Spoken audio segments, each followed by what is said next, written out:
Nous avons visité un endroit magique, magnifique, où il y a un joli trésor à découvrir. Ici, c'est une bibliothèque de livres très anciens. Il y a 20 000 ouvrages. Beaucoup de sujets sont abordés. L'astrologie, les sciences, la poésie, les arts. Le livre le plus ancien date du XVe siècle. C'est le livre de Metz des Chartreux. Un tout petit livre que nous n'avons pas pu regarder. Ici, il fait très frais. 18 degrés, il y a 55% d'humidité. C'est pour conserver les livres dans les bonnes conditions.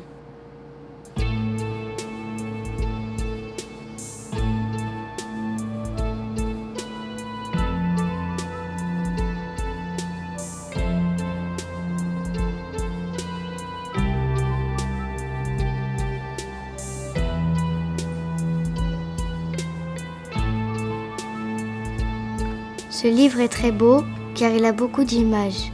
Elles sont merveilleuses en couleurs. Les figures sont fantastiques. Il y a des dieux, des licornes, des plantes, une tête bizarre sur un ventre. C'est le livre des merveilles de Marco Polo, un grand explorateur de la Chine. Le texte est écrit à la plume. Les lettres sont en gothique, c'est difficile à lire.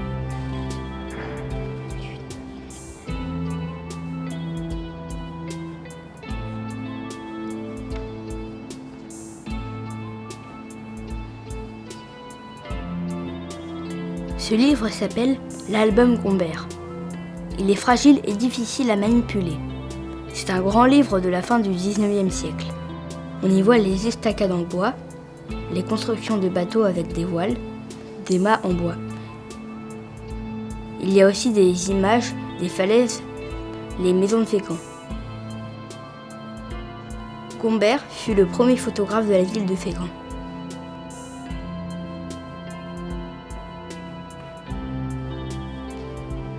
Le comte de la Pérouse était un officier de la marine royale française.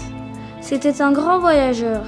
Il avait été missionné par le roi Louis XVI pour explorer le monde. Dans ce livre, on voit que la Pérouse a cartographié tous les lieux qu'il a découverts.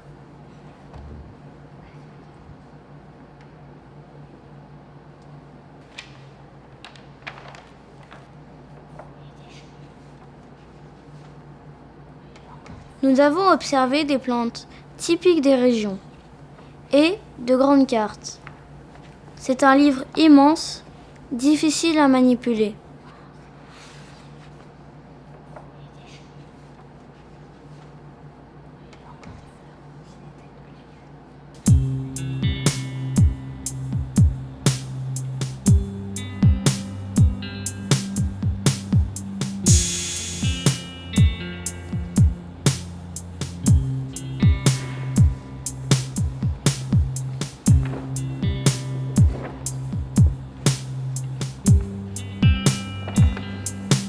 Le livre de l'Égypte nous explique le grand voyage de Napoléon en Égypte. C'est fascinant.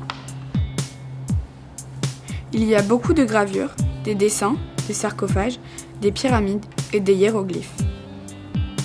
Il y a aussi des cartes du Nil, elles sont très précises. Ce livre nous fait voyager dans le monde égyptien.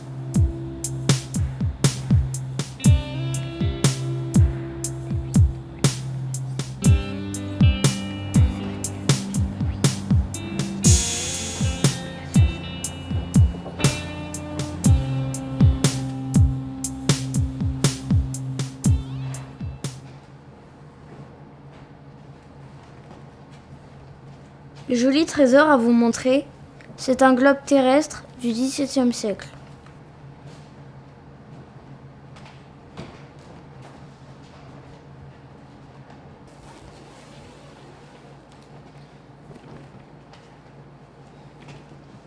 Et un globe céleste qui dessine la carte du ciel et des astres.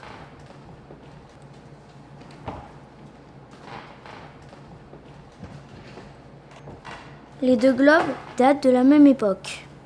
Ils ont été restaurés en 1999. Aujourd'hui, ils ont retrouvé leur écrin d'origine.